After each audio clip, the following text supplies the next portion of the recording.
அவங்க குடிச்சிட்டு இருக்கும்போது வந்துட்டு நான் யார் அவளுக்கு ஃப்ரீடம் தரத்துக்குன்ற ஒரு விஷயம் வந்து அதுவும் எனக்கு காணியில் அடிச்ச மாதிரி வந்துச்சு. அதே மாதிரி அவன் சூசைட் பண்ணிக்கிற பாயிண்ட் போயிட்டு வந்ததுக்கு அப்புறம்ட்டு எனக்கு நான் அவளை ரொம்ப லவ் பண்ணுறேன் ப்ரோ, அதனால தான் ப்ரோ அப்படிலாம் பண்ணுறேன்றது.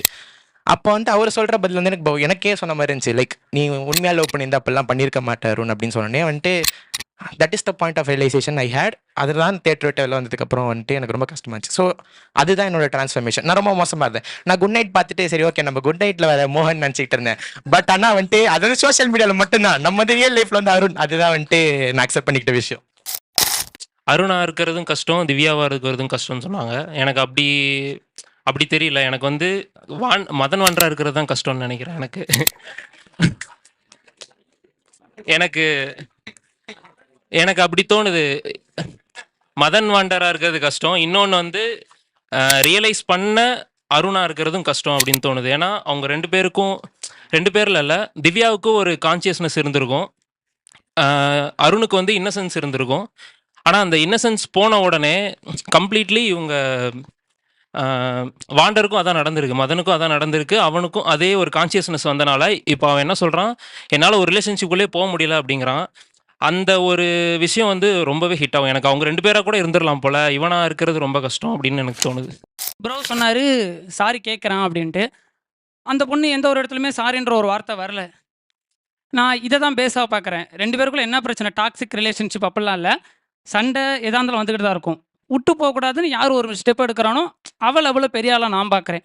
அவள் எல்லா கஷ்டத்துலையும் தாண்டி இங்கே தான் வரான். அந்த பொண்ணு எல்லா லைஃப் நல்லா இருக்குது, இவனை கொஞ்சம் ட்ரை பண்ணியிருந்தா ரிலேஷன்ஷிப் நல்லா இருக்குமோ, அந்த டாக்ஸிக்ன்ற வார்த்தை கட்டாயிருக்குமோன்னு தோணுது. அவ்வளோதான், வேறு எதுவும். அவர் சொன்ன கருத்து வந்து எனக்கு ரொம்ப பெரிய தப்பாக இருக்குது. ஏன்னா நீங்கள் பவுண்டுலே கிடையாது, ரிலேஷன்ஷிப்பில் இருக்கீங்க. இதை நான் வந்து லவ்வர்னு வச்சு சொல்லலை, ஜென்ரலாகவே சொல்கிறேன். அவன் வந்து என்ன ஆனாலும் என் காதலில் இருந்து நான் உன்னை என்ன வேணாலும் குடும்பப்படுத்திப்பேன். நீ ரோட்டில் இருக்க, நான் ரோட்டில் உன்னை கத்துவேன். ரோட்டில் சாரி, இது லவ்வர் கிடையாது, வேறு. சரி, இல்லை இல்லை, லவ்வர் தாங்க, சரி விடுங்க. ஸோ என்ன வேணாலும் நீ பண்ணிக்கலாம். ஆனால் நான் வந்து உன்கிட்ட ஒரு சாரி கூட இல்லை. நான் வந்து ஆனால் இது லவ் தானே அப்படின்னு சொல்கிறது வந்து, நான் என்ன சொல்கிறேன்னா, இப்போது ஹிஸ்ட்ரியில் வந்து பிரிட்டிஷ்காரன் வந்து என்ன வேணால் பண்ணிக்கிட்டான், ஆனால் என்னை ரூல் பண்ணல. அவன் வந்து இந்த நாட்டை விட்டுட்டு போயிட்டான் அப்படின்னு சொல்கிறது மாதிரி ஒரு சம்பவமாக நான் பார்க்குறேன். இது வந்து லவரோட பேசிக் கான்செப்டே என்னென்னா, அதை ஜென்ரலைஸே பண்ண முடியாது. அந்த கதையை வந்து அருண் திவ்யான்னு பிரிக்கிறத விட, அந்த படம் இவ்வளோ பேருக்கு இங்கே இவ்வளோ பேர் கூடியிருக்கோன்னா, அந்த படத்தில் ஏதோ ஒரு கேரக்டர் திவ்யாவோட ஃப்ரெண்டாக கூட நம்ம பார்த்துருப்போம். எனக்கு லவ்வர் நான் ரொம்ப ரிலேட் ஆகி நான் தேம்பி அழுதது தேட்டரில் வந்து அருணுக்கும் அவங்க அம்மாவுக்கும் இருக்கிற மேட்ரு. ஸோ லவ்வருங்கிறது அந்த இடத்துல நான் அதை படமாக நான் எப்படி கன்சீவ் பண்ணுறேன்னா, லவ்வாக தான் நான் கன்சீவ் பண்ணுறேன். ஒவ்வொரு ஆளும் லவ்வை எப்படி பார்க்குறாங்கன்னு. பட் அட் த எண்டு நான் அவர் சொல்கிறதுக்கு நான் ஏன் தப்பாக எடுத்துக்கங்க, நான் ஏன் மாற்றுக்கிறதா நான் சொல்கிறேன்னா, எனக்கு வந்து நான் என்ன வேணாலும் பண்ணிப்பேன், ஆனால் அந்த காதலை நான் பிடிச்சி வச்சுக்கிறேன்றதுக்காக நான் அவனை கண்ட்ரோல் எடுத்துக்க மாட்டேன். லவ் பண்ணுறேன், அப்சர்வ் பண்ணக்கூடாது, பொசஸ் பண்ணக்கூடாது. அது அருண் பண்ணான். திவ்யாவுக்கு சான்ஸ் கிடச்சிது, திவ்யா ஏன் சொல்லலைன்னு கேட்குறீங்க. அவளுக்கு எங்கே சான்ஸ் கிடச்சிதுன்றதான் எனக்கு கேள்வியாகவே இருக்குது. திவ்யாவுக்கு இந்த படத்தில் முதலேருந்தே ஒரு கிளாரிட்டி இல்லாத மாதிரி தான் படத்தில் காமிச்சிருக்காங்க. என்னென்னா, இந்த மொட்டை மாடியில் நீங்கள் சொல்கிறீங்க இல்லையா, இந்த ஒரு சான்ஸ் கொடு, கடைசி சான்ஸ் கொடுன்னு சொல்லுவாங்க. அதுக்கப்புறம் இறங்கி வருவாங்க. இறங்கி வந்து இந்த ட்ரெக்கிங் போகிறதுக்காக ஒரு இது சொல்லுவாங்க இல்லையா, அப்போது திவ்யா தான் கூப்பிடுவான். அவன் வரமாட்டேன்னு சொல்லுவான், திவ்யா தான் கூப்பிடுவான். ஸோ அதனால தான் அடுத்தடுத்து வர மாதிரி காமிச்சிருப்பாங்க. எனக்கு இதில் என்ன, அதில் திவ்யாவோட கேரக்டரில் தோணிட்டே இருந்துச்சுன்னா, she is getting clear to a point. இல்லை எனக்கு இது பிரச்சனையாக இருக்குது, this is happening in a loop, திரும்ப இதே தான் பண்ணுறான். நான் எத்தனை வாட்டி சான்ஸ் கொடுத்தாலும் நான் விலகணும்னு அவன் ஒரு ஸ்டெப் எடுத்து வைக்கும் போது, அவன் வாய்ஸ் நோட்டே ஒரு ரெக்கார்ட் பண்ணிட்டு அதை டெலிட் பண்ணிட்டு திருப்பியும் திவ்யா அப்படின்னு ஒரு ஸ்டோனுக்கு போய் அனுப்புகிறான். அவன் திரும்ப அவள் கில்ட் லூப்புக்குள்ளேயே தான் அவளை திருப்பி அதுக்குள்ளேயே தான் இழுத்து வைக்கிறான். அவன் அந்த இடத்துல மொட்டை மாடியில் இருந்து அவள் ஹெசிடேட் ஆகிறதுக்கு காரணமும் திவ்யா வந்து ஒரு டிசிஷன் எடுக்க தெரியாமல் இருக்க மாதிரி எனக்கு தோணலை. இவன் வந்து கில்ட் ட்ரிப் பண்ணி அவனுக்கு இந்த கில்ட்டுக்குள்ளே தான் சுற்றுறான். நம்ம இங்கே இருக்கணுமா இருக்கக்கூடாதா, அவள் திரும்ப அந்த கோகர்னால் அந்த பீச்சில் நடக்கும்போது கூட அவன் ஒரு பேட் ஸ்டேட்டில் இருக்கான், இந்த ஸ்டேட்டில் அவனை விட்டு போகிறது எப்படி இருக்கும் அப்படின்ட்டு தான் அவளுக்கு கில்ட் இருக்கே தவிர எனக்கு இது வேணான்றது அவளுக்கு தெரியுது. ஆனால் அவன் இந்த ஸ்டேஜில் விட்டு போகலாமா அப்படின்றது தான் அவளுக்கு பிரச்சனை. அருணுக்கு ஒரு அருண் மேலே பரிதாபப்படுறீங்க. நீங்கள் ஏன் பரிதாபப்படுறீங்க? ஏன் திவ்யா அந்த கில்ட்டில் மேபி ஒரு பேட் பேஸில் விட்டுட்டு போகிறோன்ற கில்ட்டில் இருக்கலாம். ஆல்ரெடி அவங்க அம்மா சூசைடல் எல்லாமே தெரியும். லைக் ஏன் திவ்யா கிளாரிட்டி இல்லைன்ற அளவுக்குலாம் எதுவுமே இல்லை. திவ்யா ரொம்ப வல்னரபிளான ஒரு ஹியூமனாக தான் இருக்கா. திரும்ப ஒரு பர்சனாக நம்ம லைக் போயிட்டு லைக் ஒரு ரிலேஷன்ஷிப் முடிஞ்சிருச்சுன்னு சொன்னதுக்கப்புறம் திரும்ப போகிறது ஐ டோன்ட் திங்க் லைக் அது சரியான ஒரு ஒருத்தவங்கள கில்ட்ரி பண்ணி நீ இவ்வளோ நாள் என் கூட இருந்த, இவ்வளோ நாள் இது இருந்த, ஏன் இப்போ போச்சுன்னு அவங்கள கில்ட்ரி பண்ணி அவங்கள கூட வச்சுக்கிறது எவ்வளோ சரியாக இருக்கும்னு தெரியல.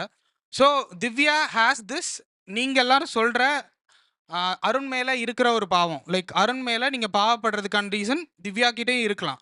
அவங்க அதுக்காக மேபி ஒரு சான்சஸை ரிப்ளை பண்ணிக்கலாம். அவங்க ஸ்ட்ராங்காக ஸ்டப்பானாக தான் சொல்கிறாங்க, எனக்கு நீ வேண்டாம், இதை நம்ம முடிச்சுக்கலான்னு. பட் ஹீஸ் திரும்ப வரதுனால தான் இந்த இஷ்யூ. யா தெரிஞ்சு through the entire film Divya வந்து அவங்க சைட்லேருந்து என்ன பண்ண முடியும் பண்ணிட்டு இருந்தான். அவங்க அம்மா கிட்டே பேசுகிறதாலும் சரி, முடிஞ்சப்பவும் கூட உன் பையனை நான் விட்டு போயிட்டேன், என்னால் நீ கொடுத்த ஒரு பொறுப்பு என்னால் வச்சுக்க முடியல, கில்ட்டோட பேசுகிறா.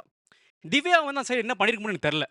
இப்போ 2 பேருமே ஒரு ஆள் ஆங்ஷியஸான ஒரு அட்டாச்மெண்ட்டாக இருக்கான், ஒரு ஆள் அவாய்டண்டான ஒரு அட்டாச்மெண்ட்டாக இருக்கான். ஸோ இதில் வந்து என்ன பண்ண முடியும் நம்ம? இதில் ஒன்றுமே பண்ண முடியாது. 2 பேருமே ஒரு டைம் எடுத்து உன் லைஃப் நீ பார்த்துக்கணும். இப்போ நான் ரிலேஷன்ஷிப்பில் இருக்கேன்னா நான் ஒரு ஸ்டெப் பேக் எடுத்து என்ன பிரச்சனை பார்த்து கிளியர் பண்ணால் மட்டும் தான் என் கூட இருக்க பார்ட்னரை நான் பார்த்துக்க முடியும். ஸோ இதில் நம்ம உண்மையை ஆர்கியூமெண்ட்டே பண்ண முடியாதுல்ல. அருண் வந்து கண்ட்ரோல் பண்றான் அந்த பொசிஷன்ஸ் அதெல்லாம் தாண்டி அஸ் அ பர்சனாவே அவன்கிட்ட self love, self value, self worth அது எல்லாமே ரொம்ப கம்மியா இருக்குன்னு எனக்கு தோணுது. அதனால தான் அவன் ரொம்ப கோடிபெண்டண்டா இருக்கான் திவ்யா மேல. அதனால தான் அவன் அத்தனை தடவை சூசைட் ட்ரை பண்றது, லைக் அவனுக்கு எப்படியாவது அவன் லவ் ப்ரூவ் பண்ணணுங்கிறத எல்லா ராங் மீன்ஸ்லயும் அவன் வந்து அதை ட்ரை பண்ணான் அப்படிங்கிறத நான் பார்த்தேன். பட் வேற திவ்யாவை பார்த்தோன்னா Divya is trying to improve. அவள் ஒரு சைடு அழுகிறா, டிஸ்டர்ப் ஆகுறா, இருந்தாலும் அதர் சைடு ஒரு யுகேலேலே ஆர்டர் பண்ணி she's trying to play, improve her self. அந்த அந்த இப்போ அங்கே என்ன ஆகுதுன்னா அருண் ரொம்ப எம்டியா இருக்கான். He's trying to love but உள்ள எம்டியா இருக்கு. அப்படி இருந்தால் you can never pour others you know bucket of whatever. அது இன்னும் வந்து டிப்ரிவ் ஆகி போயிட்டே தான் இருக்கும். அதுதான் அங்கே ஐ கேன் அண்டர்ஸ்டாண்ட் நம்ம ஃபேமிலி எல்லாமே. பட் வந்து அது யாராலையுமே அதை ஃபில் பண்ண முடியாது. அவனுக்கு அந்த செல்ஃப் லவ் அவன் மேலே உள்ள திவ்யா கூட ஒரு பாயிண்ட் சொல்லுவா, உன் லைஃப்பை நீ கண்ட்ரோலில் எடுத்துக்கவே மாட்டேங்கிற அருண்னு. That is very very important. ஏன்னா நான் அந்த அதுக்கு அந்த முன்னாடி நம்ம பேசினதோட கனெக்ட் பண்ணி சொல்கிறேன். எனக்கு ஐ ஹவ் பீன் தேர். அந்த self love, self value I'm still learning and trying to do. அது என்னைக்கு 100% ஃபுல்லுன்னு எனக்கு தோணுதோ that's when I will know I will get a proper relationship. அது வரைக்கும் எல்லாமே தப்பாக தான் இருக்கும். ஸோ வந்து அது that's the one point. So நான் இந்த அதுதான் இஸ் டாக்ஸிசிட்டி. எனக்கு அருண் மேலே அந்த ஒரு ரீசன்னால் தான் நிறைய பேருக்கு அருண் மேலே பரிதாபமும் இருக்குது. ஏன்னா அவனையே லவ் பண்ணுறதுக்கு வந்து அவனுக்கு ஸ்பேஸ் கொடுக்கல, எதுவுமே கொடுக்கல. அதனால தான் அவனை பார்த்தா அந்த பரிதாபமும் வருது. அதுவும் எனக்கு அண்டர்ஸ்டாண்ட் பண்ண முடியுது. பட் அதை யாராலையுமே பண்ண முடியாது, அவனே தான் அதை மாற்றிக்கணும்.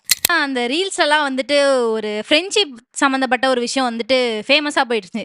என்னன்னா வந்து பசங்க வந்து அவன் ஃப்ரெண்டு வந்துட்டு தங்கோண்டா விட்டுறாத அப்படின்னு சொல்லும். அப்புறமேட்டி இந்த பொண்ணு வந்துட்டு யூ டிசர்வ் பெட்டர் அப்படின்னு சொல்லும். அதுக்குடைய ஒரு இதுவே யாருமே அந்த இடத்துல புரிஞ்சிக்கல அப்படின்னு தான் எனக்கு தோணுச்சு. ஏன்னா ஃபஸ்ட்டு சீனில் எடுத்துக்கிட்டிங்கன்னா அது சண்டை போடுறதுக்காக பைக்கில் போவான். அவன் பாட்டு அமைதியாக மச்சான் ஒரு கட்டிங் போட்டு போயிடலான்டா, ஏன்டா சண்டை ஆரம்பிச்சதுக்கான ரீசனே அவனாக தான் இருப்பான் அந்த இடத்துல. அதுக்கப்புறம் தான் அங்கே காரில் போய் இவன் சண்டை போட்டு அதுக்கான ரீசனே குடியாக தான் இருக்கும். அதை ஊற்றி கொடுத்தவொடனே அவன் ஃப்ரெண்டு அங்கே ஹாஸ்பிட்டலில் போய் அவன் தங்கடான்னு சொன்னோடனே அவன் பெரிய மனுஷன் ஆயிட்டான். இவன் யூ டிசர்வ் பெட்டர்னு சொன்னோடனே பார் கேர்ள்ஸ் டாக்ஸிக்காக இருக்காங்கப்பா. அது நான் செகண்ட் டைம் பார்க்கும்போது தான் யோசித்தேன், இவ்வளோதான் காரணம் அமைதியாக உட்காந்து ஊற்றி கொடுத்து குடிச்சிரு. அந்த பொண்ணு வந்து தொடர்ந்தெல்லாம் சொல்லாது அவனை விட்டுன்னு. அன்னைக்கு அந்த மேரேஜ்னும் போது மேரேஜ் பற்றி எக்ஸ்பிளைன் பண்ணுச்சு. இதெல்லாம் இவ்வளோ பெரிய கமிட்மெண்ட்டு, நீ நான் இறங்காத, இன்னும் ஸ்டேபிளாகவே இல்லை, யூ டிசர்வ் பெட்டர்னு அவள் சைட்லேருந்து பார்க்கும்போது நல்லதாக ஒரு ஒப்பீனியன் தான் சொன்னான். எல்லா இடத்துலையும் நீ இது அவனை விட்டுருன்னா சொல்ல, ஒரு இடத்துல சொல்லுவான், அவன் ஒரு இடத்துல அந்த பொண்ணு தங்கம். ஆமாம் அவள் தங்கம் தான், தங்கம்னா தங்கம் தானே சொல்லுவாங்க. அவள் டேக் கேர் பண்ணி அந்த பில் சவுண்டு கூட வந்துச்சு, 3000 சம்திங் ஜிபே பண்ணான் அப்படின்னு. தான் யார் தனக்கு என்ன வேணுன்றதுல ஒரு கிளாரிட்டி இல்லை. சரி நம்ம இப்படி ஃபெயிலியராக இருக்கோம், ஆப்போசிட்டில் இருக்கிற திவ்யா வந்து அவனோட பார்வையில் சக்ஸஸ்ஃபுல்லாக இருக்கா அப்படின்றப்ப நம்ம சரி அவளை மாதிரி மாறணும் அப்படின்னு அவன் எந்த விதத்தில் யோசிக்கல. இன்னொன்று என்ன ஃபீல் ஆச்சுன்னா, அவன் வந்து ஒரு குண்டு சட்டிக்குள்ளே உட்காந்த மாதிரி இருந்துச்சு. இப்போ திவ்யா வந்து Sheel try new things explore பண்ணுவாங்க. ஆக்சுவலாக நம்ம கம்ஃபர்ட் ஜோன் விட்டு வெளியே வந்தால் தான் நம்ம சேஞ்ச் ஆகும். அவன் வந்து அந்த ஒரே இடத்துல உட்காந்துட்டு எல்லாரையும் அவனுக்கு ஏற்ற மாதிரி வளைக்கணும்னு ட்ரை பண்ணான். இப்போ அந்த ஒரு சீனில் கூட பார்த்தீங்கன்னா, அந்த காரில் இவங்க வந்து இந்த ஜாயிண்ட்டு சம்திங் வாங்குறப்ப நீ எப்படி வாங்கலாம், விற்றதே நீ தானடா அப்படின்ற மாதிரி இருந்துச்சு எனக்கு. ஸோ அவனோட சைடை பற்றி எதுவுமே யோசிக்காமல் அடுத்தவங்கள ப்ளேம் பண்ணுறது மட்டுமே தான் அவன் யோசிச்சான். அவனோட சைடை யோசிச்சிருந்தாலே இப்படி இருந்திருக்காது. அவங்க அப்பாவும் சண்டை போட்டு மணிவன் தனியாக அருண் போயிட்டு ரூமில் போய் படுத்துருவாங்க. அடுத்த நாள் காலையில் அவங்க அம்மா வந்துட்டு கிளம்புவாங்க. அப்போ வந்து அவங்க ஃபிசிக்கலாக ரொம்ப டார்ச்சர் பண்ணியிருப்பாங்க, அவங்க ஹஸ்பண்ட் டார்ச்சர் பண்ணியிருப்பாங்க. அப்போ அவங்க கன்னத்தில் வந்து ஒரு மாதிரி காயம் இருக்கும். அதை மறைக்கிறதுக்கு அவங்க ஃபேர் அண்ட் லவ்லி போட்டு அதை மறைச்சிட்டு போவாங்க. ஆனால் அங்கே போகும்போது அங்கே ஒருத்தவங்க வந்து அவங்க ஹையர் ஆஃபீஸில் இருப்பாங்க. காலைல குட் மார்னிங் மேம் சொல்லிட்டு போவாங்க. அவங்க எவ்வளோ வருஷம் இந்த பெயின் அவங்க அனுபவிச்சுட்டே இருந்திருப்பாங்க அப்படின்றது ரொம்ப ஒரு மாதிரி எனக்கு கஷ்டமாக அந்த ஃப்ரேம் மட்டும் தனியாக கண்ணில் நிற்கிது. எனக்கு அந்த அருண் அதெல்லாம் தாண்டி அருண் திவ்யா தாண்டி எனக்கு இந்த ஒரு அவங்களோட வழி எவ்வளோ தூரம் இருந்திருக்கும், அது ரொம்ப கஷ்டமாக இருந்துச்சு. அது ஒன்று. அப்புறம் சினிமாட்டோகிராஃபியாக வந்து ரொம்ப சப்ஜெக்டிவாக மோட்டிவேட்டாக போயிருக்காங்க. அதிகமாக ஸ்டெலோ ஷாட் போயிருக்க மாட்டாங்க. அண்ட் தென் ரொம்ப டென்ஷனாக இருக்கும்போது ஷேக்ஸ் யூஸ் பண்ணியிருப்பாங்க. கலர் கிரியேட்டிங்காக படம் வந்து ஃபுல்லாக ஒரு மாதிரி டல்லாக லைட்டாக கான்ட்ராஸ்ட் கம்மியாக சேச்சுரேஷன் கம்மியாக இருக்கும். டு த என் அந்த 2 பேரும் பேசுவாங்கல்ல, அப்போ வந்து எக்ஸ்போசர் அதிகமாக இருக்கும், கான்ட்ராஸ்ட் வைப்ரண்ட்டாக சேச்சுரேஷன் அதிகமாக இருக்கும். அவங்க இன்டென்ஷனாக அப்படி தான் ப்ளேஸ் பண்ணியிருக்காங்க அந்த விஷயத்தை. இது வந்து கொஞ்சம் எப்படின்னா ஒரு ஃபஸ்ட் ஸ்டார்டிங்கில் உள்ள சீன் எப்படி இருக்குன்னா லைக் நல்லா ஸ்டேபிளாக அவங்க வந்து பேசிகிட்டு இருப்பாங்க. ஸோ அதுக்கப்புறம் வந்து அவங்க ஃபோன் பண்ண உடனே லைக் வந்து அவங்க அப்படியே ஷார்ட் வந்து அப்படியே ஷேக் ஆகிட்டே இருக்கும். அந்த மாதிரி சினிமாட்டோகிராஃபி ரொம்ப சைக்காலஜிக்கலாக அவங்க எவ்வளோ ஷிவரிங்காக இருக்காங்க அப்படின்றத அந்த சீரிஸ் பிடிப்பாங்க. அப்புறம் வந்து சவுண்ட் டிசைனிங் அதில் எப்படி ஒர்க் ஆகிருக்கும்னா லைக் வந்து அவங்க லைக் படுத்திருப்பாங்க. அப்போ வந்து ஒரு சாங் கரெக்டாக ப்ளே ஆகிட்டு இருக்கும்போது லைக் ஹே சீரி ஸ்டாப் பண்ணோடனே லைக் அந்த நீங்கள் தேட்டரில் பார்த்தீங்கன்னா அந்த ஆம்பியன்ஸ் சவுண்ட் அப்படி ஸ்டாப் ஆகி ரொம்ப என்ஹான்ஸ்டாக அந்த ஒரு பண்ணியிருப்பாங்க. அப்புறம் வந்து இந்த மூவி எடிட் பண்ண வந்து பரத் அப்படின்றவங்க ஒருத்தவங்க பண்ணியிருப்பாங்க. அந்த எடிட்டிங் வந்து ரொம்ப ஒரு ஸ்கிரிப்டில் ஆக்சுவலாக என்ன இருந்ததுன்னா எண்டிங்கில் வந்து அவங்க வந்து பேசியிருப்பாங்க. அந்த கெஃபேல உட்காந்து அவங்க பேசும்போது என்ன ஷாட் இருக்கும்னா, நீ வீட்டுக்கு வா அப்படின்னு அருண் பேசுகிற மாதிரி இருக்கும். அம்மா கார்டன்லாம் வச்சுட்டேன், அம்மா நல்லா இருக்காங்க, நீ வீட்டுக்கு வா வந்து பாரு அப்படின்ற ஒரு ஷாட் வந்து ஆக்சுவலாக பவுன் ஸ்கிரிப்டில் இருந்தது. பட் எடிட்டிங் அப்போது அது ரொம்ப பண்ணாக்கா அவங்க எதுவும் சேர்ந்துருவாங்களோ அப்படின்னு ஒரு ஹோப் கொடுக்குன்றதுக்காக எடிட்டிங்கில் அதை தூக்கிட்டாங்க. ஸோ இந்த மாதிரி நிறைய விஷயங்கள் அதில் இருந்துச்சு. அதுக்கப்புறம் நிறைய இது பேசும்போது லைக் அவங்க வந்து அருண் வந்து கோகர்நாக் ட்ரிப்புக்கு வரேன்னு சொன்னார் அப்படின்னு அதில் இல்லை, ஸ்கிரிப்ட் படி என்ன இருந்தது அப்படின்னா அதில் வந்து ஒரு கில்ட் பண்ணார். அவர் வந்து அந்த பையனோட போகிறான், எல்லாரோடையும் சேர்ந்து போகிறாங்கன்னு ஒரு கில்ட் ஃபீல் ஆகி தான் அவர் வருவாரே தவிர லைக் அவர் மனசாட்சியாக அவங்க வரணும் அப்படின்னு இல்லையா. அவங்க அம்மாவுக்கு ஆல்ரெடி அங்கே ஒரு இஷ்யூ இருந்துச்சு அந்த டைமில். ஸ்டில் அவர் அப்படி வந்தாருன்ற போது ஒரு கில்ட்னால தான் வந்திருக்காங்க அப்படின்றத பார்த்து. திவ்யா வந்து கண்ணாரவி கிட்ட வந்து கேட்பாங்க உங்கள் பாஸ் எப்படி இருந்தது அப்படின்னு சொல்லிட்டு. அப்போ வந்து அருண் கால் பண்ணோன்னே அப்படியே க்ளோஸ் அப் போயிட்டே இருக்கும் திவ்யாவுக்கு. அவள் அப்படியே பதட்டமாக இருப்பா. கால் கட் பண்ண உடனே பின்னாடி குக்கர் விசில் புஷ்ஷுன்னு போகும். அப்படியே ப்ரெஷர் போயிடுச்சுன்னு சொல்லி அப்படியே அகைன் கண்டினியூ பண்ண ஆரம்பிச்சிருவா. எடிட்டிங்லேருந்து சவுண்ட்லேருந்து நம்ம யூஸ்வலாக ஒரு சாவனிஸ்டிக்கான ஒரு மேலே காமிக்கிறோம் ஒரு இதில். ஃபார் எக்ஸாம்பிள் அர்ஜுன் ரெட்டி மாதிரி ஒரு படங்களில் அவனோட லைக் அவன் குடிக்கிறதையும் அவன் இது பண்ணுறதையும் ரொம்ப லைக் அவன் பைக் ஓட்டுறதை எல்லாத்தையுமே ரொம்ப க்ளோரிஃபைடாக காமிச்ச ஒரு பாயிண்டில் படத்தோட ஸ்டார்டிங்கில் இட் வாஸ் லைக் அதே மாதிரி ஒரு சவுண்டில் ட்ராக்ல தான் ஸ்டார்ட் ஆகும். அவன் பைக் எடுத்துகிட்டு வந்துட்டு இருப்பான், டக்குன்னு ஒரு இடத்துல பஞ்சர் ஆகி விழுகிற மாதிரி. ஸோ இந்த மேல் கேரக்டர்ஸோட ஆக்சுவலாக படத்தோட ஐடியாவே இப்போ வரைக்கும் காட்டப்பட்ட எல்லா க்ளோரிஃபைடு மேல் கேரக்டர்ஸ் மாதிரி நான் காட்ட மாட்டேன். நான் வந்து I'm gonna show this in a different way அப்படின்ற மாதிரி ஒரு ஐடியாவில் பண்ணது. அதை சவுண்ட்லையும் எடிட் பேட்டர்ன்லையும் பண்ணது ரொம்ப இன்ட்ரெஸ்டிங்காக பட்டுச்சு. ரொம்ப வெல் எஸ்டாப்ளிஷ்டாக இருக்கும் 2 கேரக்டர்ஸுமே அப்படிங்கிற மாதிரி. நான் ஃபஸ்ட்டு வந்து திவ்யாவை காட்டும் போது ஒரு பீச்சில் சர்வ் பண்ணிட்டு பிரைட்டான ஒரு ஷாட் வச்சு ஒரு மாதிரி அழகாக காட்டியிருப்பாங்க. பட் அருணை வந்து எப்படி காட்டியிருப்பாங்கன்னா ரொம்ப ஒரு டார்க்கான ஒரு இருட்டான ஒரு ரூம்ல இருந்து ரொம்ப அன்ஆர்கனைஸ்டாக டக்குன்னு ஒரு பேண்ட் எடுத்து போட்டுட்டு வாட்டி கிளம்பி போயிட்டு இருப்பான். அப்படி வந்து இருக்கும். அந்த மாதிரி இந்த படத்தில் ஸ்டார்டிங்லேயே வந்துட்டு சரி இப்படிதான் இருக்க போகுதுங்கிற மாதிரி ரொம்ப எஸ்டாப்ளிஷ்டாகவே தான் அந்த படம் வந்து இது ஒரு லவ் ஸ்டோரி கிடையாது, they're not gonna get back டுகெதர்ங்கிற மாதிரி தான் எழுதியிருப்பாங்க. ஆச்சரியப்படுத்தினது என்னன்னா இந்த படத்தோட டைலாக்ஸ் தான். ஸ்டார்ட் டு எண்டு வந்து அதாவது இந்த படம் ஃபுல்லாகவே கான்வர்சேஷன் தான், நிறையா கான்வர்சேஷன் ரிலேட்டடாக தான் இருக்கும். அதுலேயும் வந்து ஒரு அவங்க அம்மா கூட அந்த ஸ்கூட்டிலேருந்து இறங்கினதுக்கு அப்புறம் அவங்க அம்மா ஒரு விஷயம் சொல்லுவாங்க, நான் எல்லாமே உனக்கு பண்ணேன் அப்படின்ட்டு ஒரு விஷயம் சொல்லுவாங்க. என்னென்னா காலம் வந்து டக்குன்னு போயிடும், அதுக்கப்புறம் நம்ம வந்து ஐயோ போச்சு அம்மா போச்சுன்னா வராது அப்படின்ட்டு. அது வந்து என்னென்னா எவ்வளோ பேர் லைஃப்பில் சும்மா இருந்திருக்கீங்கன்னு தெரியாது, ஆனால் சும்மா இருக்கவங்களுக்கு வந்து அது டக்குன்னு அடித்த மாதிரி இருந்துச்சு. தென் என்னென்னா இந்த படத்தில் வந்து ஒரு மினிமல் கேரக்டர் ஃபிலிம் தான் இது. ஒரு நிறையா கேரக்டர்ஸை வந்து அப்படியே இப்போ தலைவன் தலைவி படம்லாம் பார்த்தோம்ல, கமர்ஷியல் படம் அப்படி கம்பேர் பண்ணல, சொல்கிறேன் அந்த மாதிரி ஒரு நிறையா இப்போ ஆர்னியா காண்ட மாதிரி வச்சுப்போமே, லாட் ஆஃப் கேரக்டர்ஸ் இருக்கும். ஆனால் இது வந்து இப்போ நம்ம கியூட்டி படம்லாம் பார்த்தோம்னா ஒரு மினிமல் கேரக்டரை வச்சு பியூட்டியாக ஒரு விஷயம் பண்ணுவாங்க. ஸோ இந்த டேரக்டரோட ப்ரீவியஸ் வெப் சீரிஸ் ஒன்று யூடியூப்பில் பார்த்தேன், லிவின். ஒரு 3 கேரக்டர் தான். ஸோ பிரதர் மாரி ஒருத்தர் இருப்பார், அப்புறம் ஒரு அவன் அந்த 2 பர்சன்ஸ் வச்சே பண்ணியிருப்பாங்க. ஸோ அது ரொம்ப அழகாக இருந்துச்சு. ஒரு 3 பேரை வச்சுக்கிட்டு ஒரு கதை சொல்ல முடியும் அப்படின்னு பண்ணியிருந்தாரு.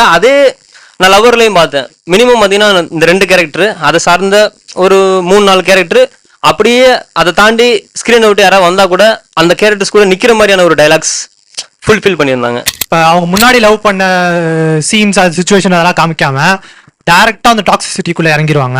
ஸோ அது ரொம்ப நல்லா இருந்துச்சு. அண்ட் வந்துட்டு இன்னொன்று ரொம்ப பிடிச்சது வந்து மியூசிக் வந்துட்டு ஒரு மாடர்ன் டே லவ்க்கு வந்துட்டு போட வேண்டிய மியூசிக் இல்லாமல் கொஞ்சம் வித்தியாசமாக நல்லா பண்ணி, லைக் லிரிக்ஸ்லாம் வந்து நல்ல செந்தமிழ் அந்த மாதிரி பண்ணி அது ரொம்ப டிஃப்ரெண்ட்டாக இருந்துச்சு. லைக் இடிஎம் அந்த மாதிரிலாம் ட்ரை பண்ணாமல் லைக் பேசிக்கான இன்ஸ்ட்ருமெண்ட்ஸ் வச்சு நல்லா பண்ணியிருந்தாங்க. சூப்பராக இருந்துச்சு. ஸ்டார்டிங்கில் திவ்யா வந்து அருண் எப்படி இன்ட்ரடியூஸ் பண்ணுறாங்கன்னு ஒரு விஷயம் ஒன்று இருக்குது. அதுதான் நிறைய பேர் போய் பேசி நான் பார்க்கல.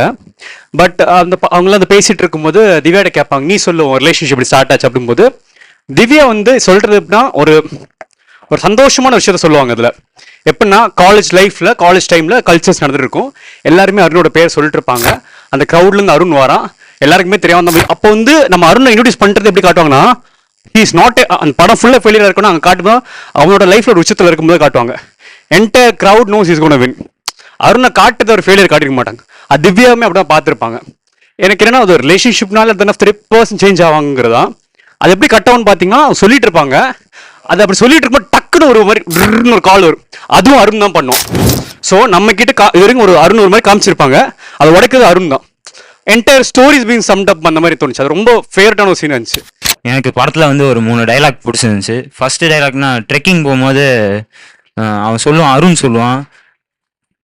அருண் என்ன சொல்லுவான்னா, நான் அவளை வந்து பயங்கரமாக லவ் பண்ணுறேன் அப்படின்னுவான். அது சுகை வந்து நீ பயங்கரமாக லவ் பண்ணியிருந்தா இப்படி பண்ணியிருக்க மாட்டேன் அப்படின்னுவான். அந்த டைலாக் ரொம்பவே நல்லா இருந்துச்சு. அதுக்கப்புறம் மேலே மலைக்கு போனதுக்கப்புறம் அருண் வந்து திவ்யா கிட்ட கேட்பான், இந்த மாதிரி எனக்காக நீ வெயிட் பண்ணியிருக்கலாம்ல அப்படின்னு.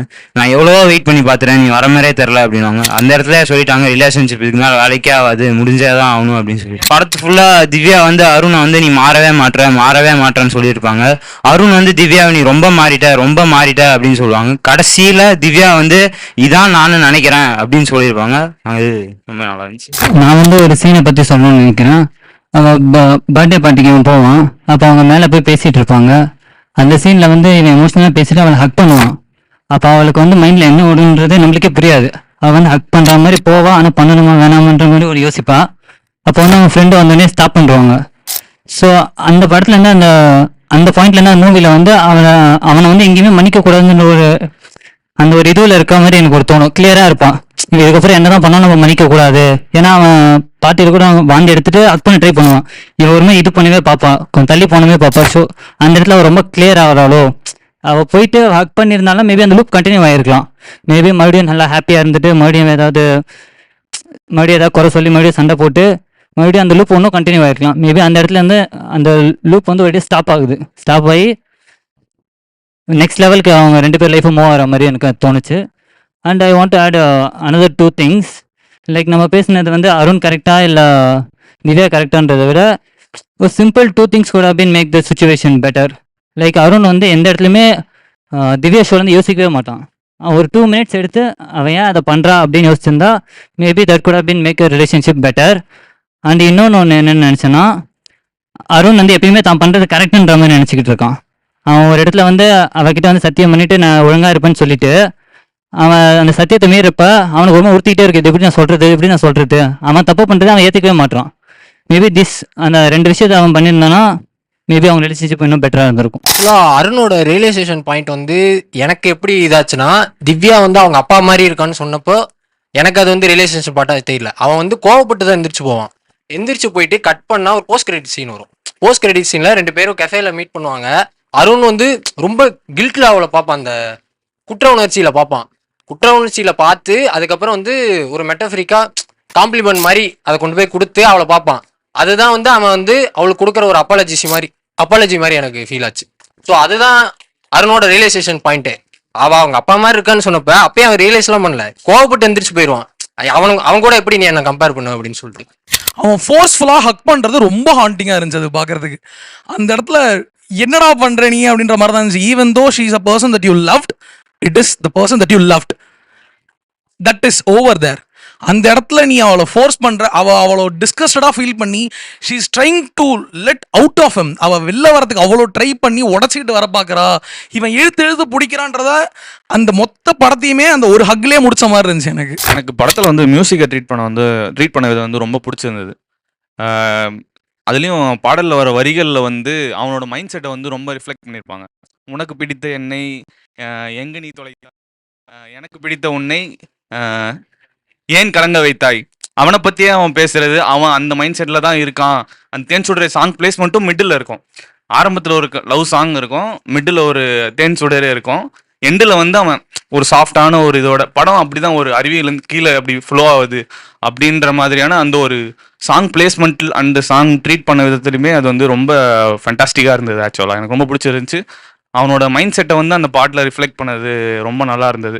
இது வந்து நாமுத்துக்குமார் வந்து காதல் படத்தில் நான் பண்ணேன், காதல் படத்தில் வந்து நான் அந்த கதையை வந்து அந்த பாட்டில் வந்து நான் சொன்னேன் அப்படிங்கிற மாதிரி வந்து சொல்லுவார் ஸ்டார்டிங் பாட்டில். ஸோ அது பண்ணியிருந்தது எனக்கு ரொம்ப பிடிச்சிருந்தது. எனக்கு அது ஃபேண்டாஸ்டிக்காக இருந்தது. வேவ்ஸ் வந்து இந்த படத்தை ஆரம்பத்துலேருந்து எப்படி வந்து அவங்க இது வச்சுட்டு இருக்காங்க ஒரு மெட்டஃபரா அப்படின்றது வந்து ஒரு படம் ஸ்டார்ட் ஆகிறதே வேவ்ஸ்லேருந்து தான் ஸ்டார்ட் ஆகுது. பாட்டு லிரிக்கில் கூட அலை நீ பேரலையாய் நான் கரையாய் உடைகிறேன் அப்படின்னு வருது. எல்லாமே வந்துட்டு வேவ்ஸ், அவனோட ரெஸ்டாரண்ட் பேரும் வேவ்ஸு. ஆக்சுவலாக அந்த படத்தில் வந்து அவன் சிகரெட் அடிச்சிட்டு இருக்கப்போ இவ கேட்குறப்ப அவன் வந்து நான் உனக்கு சொல்லி ப்ரூவ் பண்ணணும்னு அவசியம் இல்லை.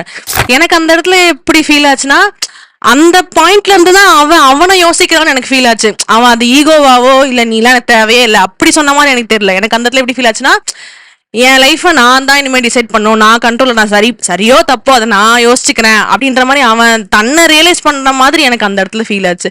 சினிமோட்டோகிராஃபியாக படத்தில் பார்த்தோம்னா அவங்களுக்குள்ள பெரிய ரொமான்டிக் சீன் இல்லைனாலும் ஃபஸ்ட்டு ஒரு 10 மினிட்ஸ் இருக்கும். அதில் வந்து அருண் வந்துட்டு திவ்யாக்காக ஆப்பிள் கிரம்பிள்னு ஒன்று பண்ணுவான். அவ்வளோ பியூட்டிஃபுல்லாக இருக்கும். ஷார்ட்லாம் வந்து அந்த ஒரு கிச்சனுக்குள்ளே தான் இருக்கும், அவ்வளோ பியூட்டிஃபுல்லாக இருக்கும். அது இத்தனைக்கும் அதை வந்து ஒரு சைஸ் பார்த்தீங்கன்னா ஒரு 5x5 தான் இருக்கும்னு நினைக்கிறேன் அந்த கிச்சனே. அதுக்குள்ளே பியூட்டிஃபுல்லாக கேப்சர் பண்ணியிருப்பாங்க அந்த பாட்டு. எனக்கு வந்து மொத்த 2 பேருக்குள்ள ரொமான்டிக் விஷயம் எல்லாமே வந்து அந்த ஆப்பிள் கிரம்பிள்லேயே வந்து கன்வே ஆயிடுச்சு.